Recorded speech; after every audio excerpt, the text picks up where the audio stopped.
जय श्री राधे दोस्तों। आशा करती हूँ आप सब स्वस्थ होंगे और अच्छे होंगे। तो आइए सुनते हैं आज की कहानी।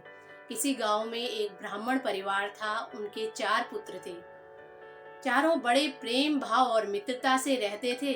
उनमें से जो 3 पुत्र थे, तीनों ने शास्त्रों का बहुत अच्छा अध्ययन किया था। शास्त्रों में तीनों पारंगत थे, लेकिन बुद्धि का अभाव था। और जो चौथा था, उसने शास्त्रों का अध्ययन तो नहीं किया था, लेकिन खूब बुद्धिमान था। एक दिन चारों भाई मिलकर विचार करते हैं कि हम सब अपनी अपनी विद्या के बल से धन कमाने के लिए गांव से बाहर जाएंगे। तो चारों चले गए। रास्ते में बड़े भाई ने कहा कि हमारा जो ये चौथा भाई है, ये बहुत अनपढ़ है, इसको कुछ नहीं आता।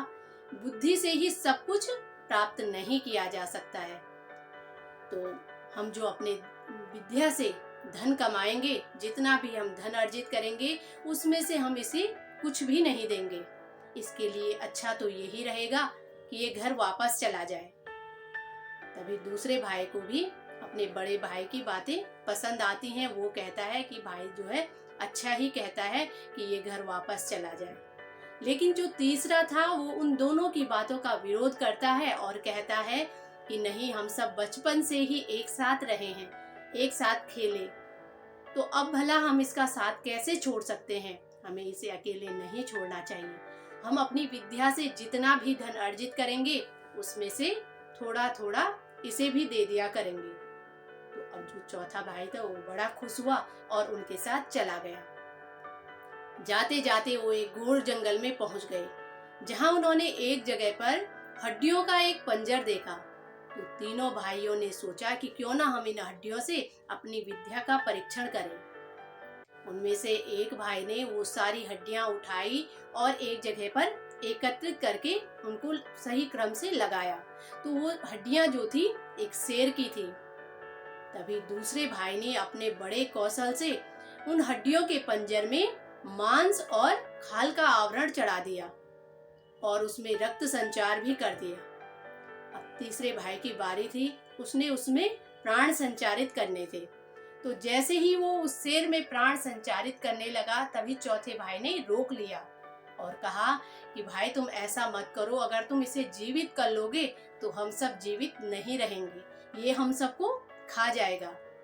तभी वो तीसरा भाई कहता है कि भाई, तुम तो बड़े मूर्ख हो, तुम्हें कुछ भी पता नहीं है। तुम एक जगह बैठे रहो और मुझे अपनी विद्या का प्रयोग करने दो, और वो मैं जरूर करूंगा और उसका परिणाम भी देखूंगा।